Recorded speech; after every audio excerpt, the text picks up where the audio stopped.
નમસ્કાર. હું તમને ભાવ વિશે વાત કરીશ. ભાવ બધી વસ્તુનો હોય. પદાર્થનો પણ ભાવ હોય, એમ માણસના જીવનના મૂલ્યાંકનનો પણ ભાવ. ભાવ એવી વસ્તુ છે કે અંદરનો જ્યારે પ્રગટે છે ત્યારે ભીતરમાં બીજું કઈ હોતું નથી. અને ભાવ એવો રાખજો કે સામેવાળાને ભય કોઈની પેદા ન થાય. ભાવ છે એ એટેચ વસ્તુ હૃદયની છે. એટલા માટે આપણે ત્યાં મહાપુરુષોએ શાસ્ત્રે પણ એમ કે જે ભાવથી ભજશે વાત પરમાત્માની છે અને આપણે પ્રાણી માત્ર છે. એકબીજા પ્રત્યે અરસપર જ્યારે ભાવ પેદા થાય છે ત્યારે ભય એનો જતો રહે છે.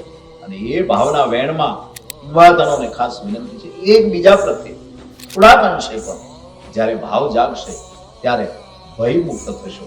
ભય મુક્ત થશો એટલું નથી, આ જગત તમને ગમશે, જગતય ગમશે અને જગદીશ્વર પણ ગમશે.